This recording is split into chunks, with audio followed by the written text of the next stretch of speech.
মাননীয় শিক্ষামন্ত্রী, আপনার কাছে খোলা চিঠি লিখে দিচ্ছি ভিডিওর মাধ্যমে। আমার এই কয়েকটা কথার উত্তর প্লিজ দিয়ে যাবেন। আজকে সারাটা দিন যে ঘটনাগুলো ঘটেছে, এই ঘটনাগুলোর দায়ভার কে নিবে স্যার? এটা আপনাকে বলে যেতে হবে স্যার। স্যার আপনি একটা বড় জায়গায় বসে আছেন স্যার। স্যার আপনি যখন একটা বড় জায়গায় বসেছিলেন না তখন কিন্তু স্যার দেশকে নিয়ে অনেক সুন্দর ভাবতেন।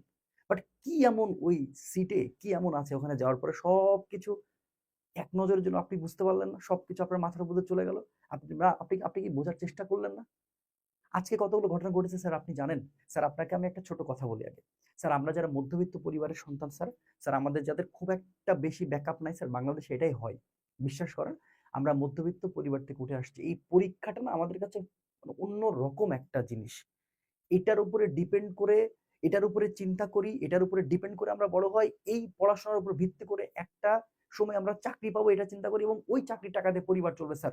বিশ্বাস করেন শত, শত পরিবারের গ্রামের এই ঘটনাটা এখনো চক্রাকার করে ঘুরতেছে স্যার। স্যার আপনি কিভাবে বড় হয়েছেন স্যার আমি এটা জানি না স্যার।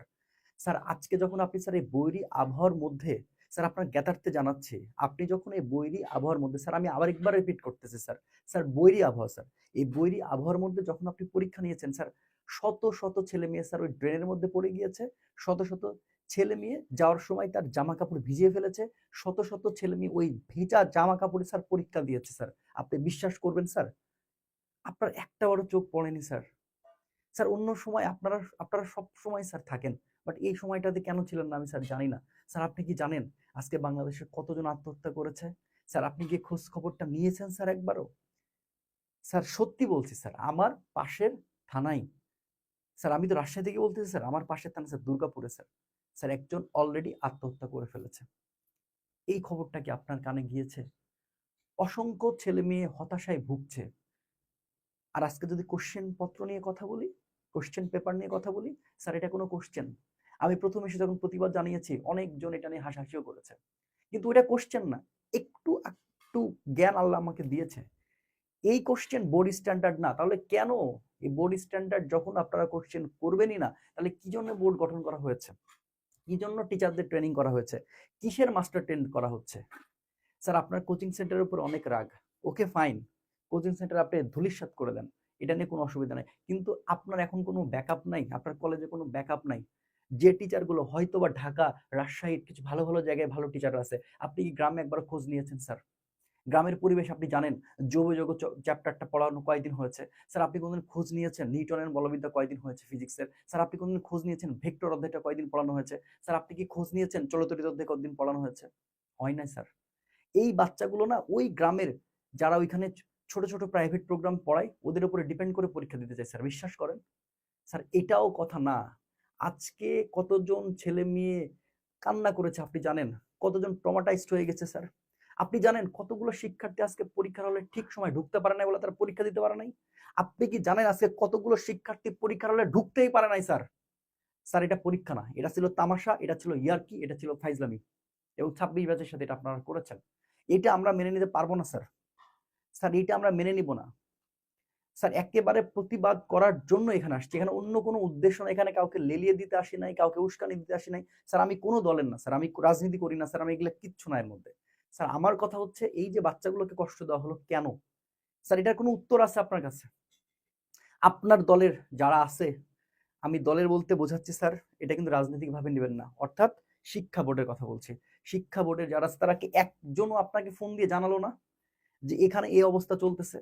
স্যার ওরা কি আপনাকে একজনও কেউ বলল না? একজনও কেউ ক্লিয়ার মেসেজ দিল না?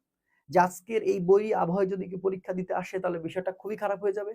স্যার চিটাগাং এর ছেলে-মেয়ে শুধুমাত্র স্ট্রাগল করতেছে ব্যাপারটা এরকম না। কুমিল্লাতে আরো অনেক, অনেক জায়গায় জলাবদ্ধতা। আজকে সারাটা দিন বৈরী আবহাওয়া ছিল। আজকের পরীক্ষাটা কারো ভালো হয়নি স্যার। স্যার এটা কোনো পরীক্ষা ছিল না। এইটা কোনো কোশ্চেন হইতে পারে না। এটা ক্যানসেল করেন, ক্যানসেল। এই পরীক্ষাটা হবে না। শুনতেছি আপনারা মানে বোর্ড সভায় বসছেন। কিসের স্যার বোর্ড সভায়? কালকে রাত্রে আপনি একবার আপডেট দিলেন বোর্ড সভায়। কালকে থেকে কতদিন, কতজন বলে যাচ্ছে। কেন আপনারা একবারও বিষয়টা নজর নিলেন না? স্যার এগুলার কি উত্তর আছে? আজকে যে একটা ছেলে সারাদিন এসে এখন পর্যন্ত পড়বে এই মন মানসিকতা সেট করতে পারে নাই। এটার উত্তর আপনি দিতে পারবেন স্যার? আজকে কতজন অজস্র স্টুডেন্ট ফেল করবে এটা কি আপনি জানেন? এই উত্তর আপনি দিতে পারবেন স্যার? স্যার একটা স্টুডেন্টকে তৈরি করা স্যার অনেক কষ্টের বিষয়। এটা এটা ছোট কাজ না স্যার। এটা অনেক কঠিন কাজ। আপনি বিশ্বাস করেন একটা কাজের প্রতি ওইভাবে লেগে থাকা অনেক কঠিন একটা কাজ। এই বাচ্চাদের কষ্ট না আমি টোটালি ফিল করতে পারছি। কারণ আমি মন থেকে এই কাজটাই করি। আমি অন্য কোনো কাজ করি না স্যার। স্যার আপনার অযোগ্য মানুষকে আপনার পাশে বসাতে জায়গাটাকে নষ্ট করে দিয়েছেন। কেন স্যার? যোগ্য মানুষ কি ছিল না? যোগ্য মানুষ নাই? আপনার কানে ঠিক মতন কথা দেওয়ার মতো কোনো মানুষ নাই? স্যার এই যে আজকে সারাটা দিন আজকে ভিডিওগুলো দেখলে চোখে আমার পানি চলে আসতেছে। এই ড্রেনে যে তারা হচ্ছে পড়ে যাচ্ছে অনেক স্টুডেন্ট। অনেক গার্ডিয়ান বাইরে যে বসেছিল, গার্ডিয়ান বসার কোনো জায়গা পাচ্ছে না। তারা ভিজে দাঁড়ায় আছে।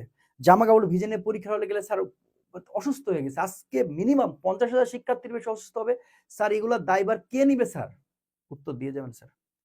স্যার একটা কথাই বলি, আপনার উপর ভরসা রেখেছি এবং আপনার উপর ভরসা রাখি বলে আপনাকে বলছি। স্যার এই পরীক্ষাটা ক্যানসেল করতে হবে।